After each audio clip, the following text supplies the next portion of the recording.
স্পেনের পর এবার শক্তিশালী বেলজিয়ামকেও রুখে দিল মুসলিম দেশ মিশর।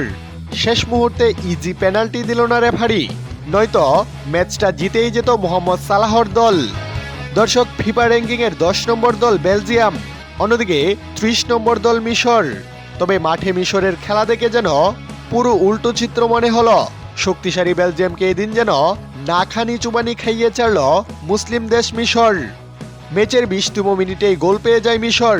ডিবক্সের বাহির থেকে মোহাম্মদ সালাহর দুর্দান্ত এক পাস বক্সে পেয়ে যান মিডফিল্ডার ইমাম আশোয়ার, আর সেটিকেই বেলজিয়ামের জালে রীতিমতো মিজাইল গতির এক শট করলেন তিনি। ডান দিকে ঝাঁপিয়ে পড়েও রকেট গতির এই শট ঠেকাতে পারেনি বেলজিয়ামের গোলকিপার থিবু কর্তুয়া। এতে প্রথমার্ধে 1-0 গোলে এগিয়ে থেকে বিরতিতে যায় দুই দল। বিরতির পর আক্রমণের ধার বাড়ায় বেলজিয়াম, একের পর এক কাউন্টার অ্যাটাকে যায় তারা, কিন্তু তবু মিশরের জমাট রক্ষণ ভাঙতে পারছিল না বেলজিয়াম। ঠিক সেই মুহূর্তে ম্যাচের 65তম মিনিটে কোচ রুডি গার্সিয়া তুরুপের তাস হিসেবে মাঠে নামান রোমেলু লুকাকুকে। আর লুকাকু মাঠে নামার সঙ্গে সঙ্গে ভাগ্যমুখ তুলে তাকালো বেলজিয়ামের দিকে।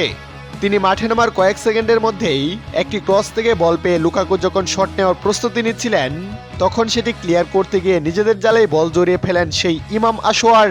এক গোল করে বের হওয়া আশোয়ারই মুহূর্তের ভুলে হয়ে গেলেন খলনায়ক। আর কোনো গোল না হলে শেষ পর্যন্ত আত্মঘাতী গোলে সমতা নিয়ে মাঠ ছাড়ে মিশর। তবে মিশরের একটি পেনাল্টি পাওয়ার সুযোগ তৈরি হয়েছিল ম্যাচের ঠিক 89 মিনিটের সময়। লম্বা পাস থেকে বল পেয়ে যান মিশরের রাইট উইঙ্গার আহমেদ সায়েদ জিজো।